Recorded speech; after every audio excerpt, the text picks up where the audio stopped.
Sharpie and Watercolor Self-Portrait, Part 2.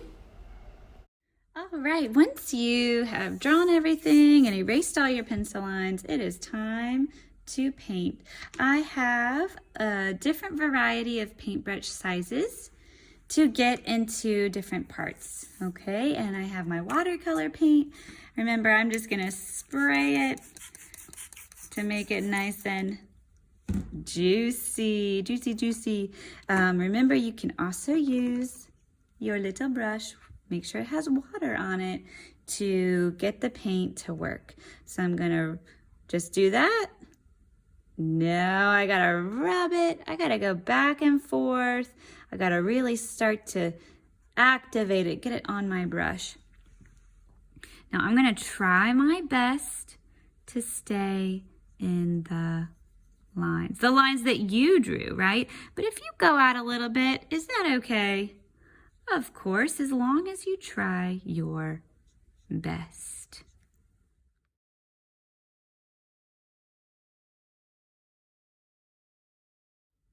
So I've started to paint my hair this golden color, and I also have brown that I want to put in it.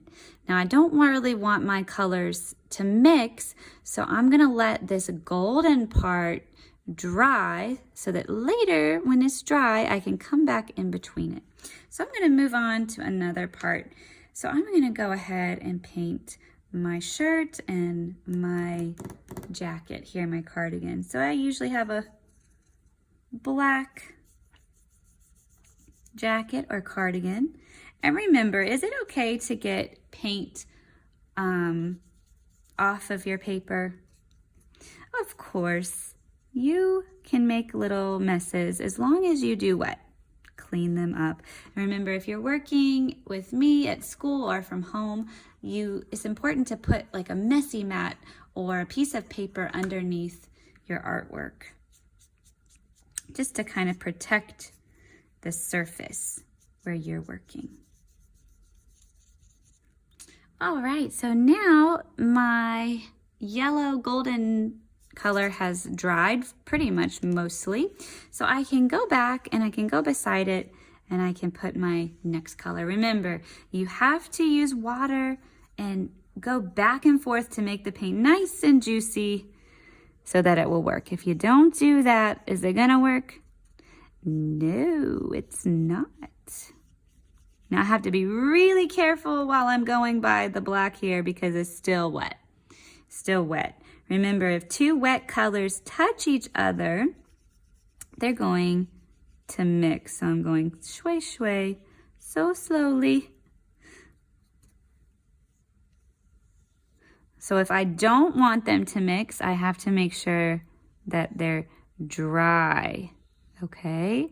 But if I want them to mix, like let's say I want to put some brown on top of this golden and I want them to mix, I can go over them while they're wet and they will blend together. Amazing.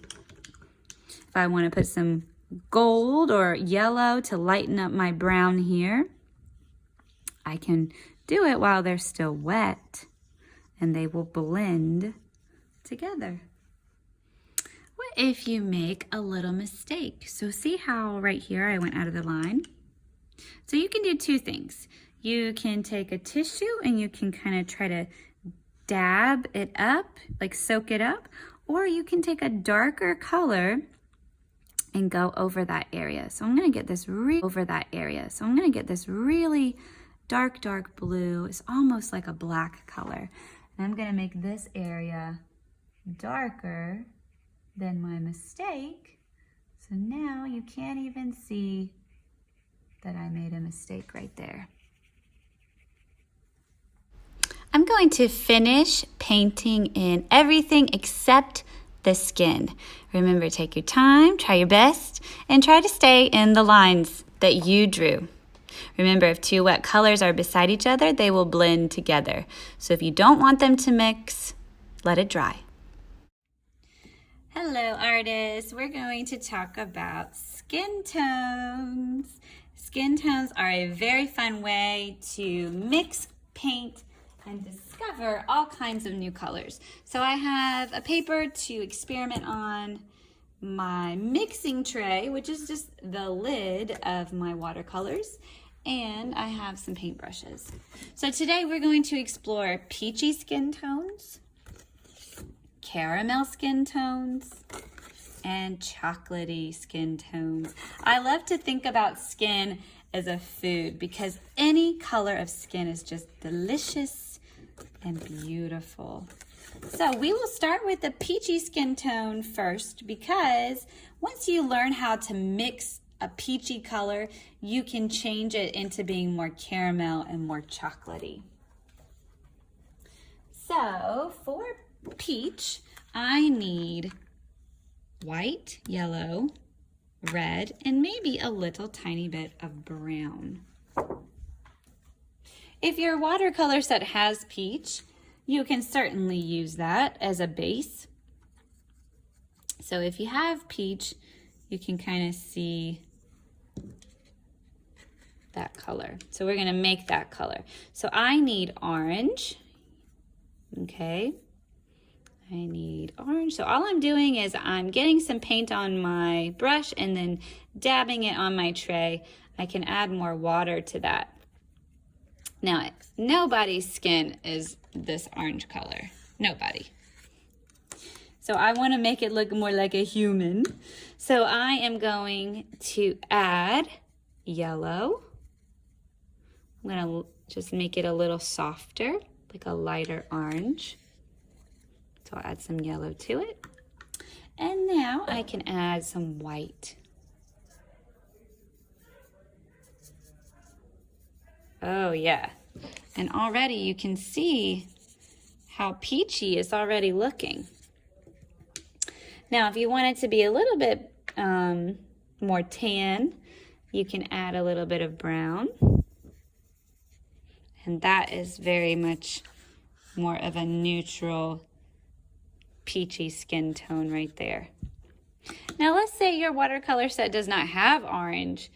You could use yellow and red and mix those. So remember, the primary colors make secondary colors. So yellow plus red. Whoop, I forgot, red is so strong. If you use too much red, it's going to overpower everything. Oops. And then a little bit of red, and it will make an orange color for you. Okay. Now, once you have your base peach, you can go from there. If you want it to be more caramel, coffee color, you can add more brown.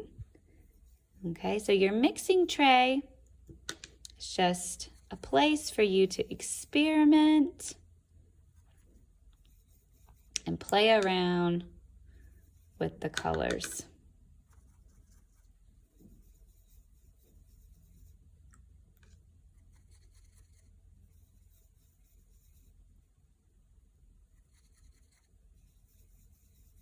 All right, so now I have kind of a caramel skin tone.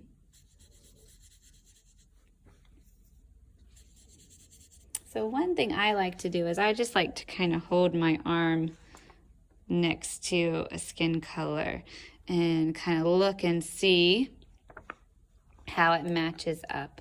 And you are really just playing around with those colors. Yellow, red, brown, and white. And they will make peach. Now, if you want a chocolatey tone, you certainly can use the brown. Okay, but that kind of doesn't look as rich and as vibrant as some of our chocolatey skin tones have. So what I want to do, let's put some brown on my mixing tray. I want my brown to mix with one of my peach colors, and that's just going to add so much more depth and deliciousness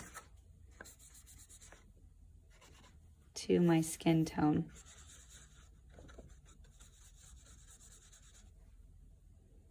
Maybe we'll put some orange in that one.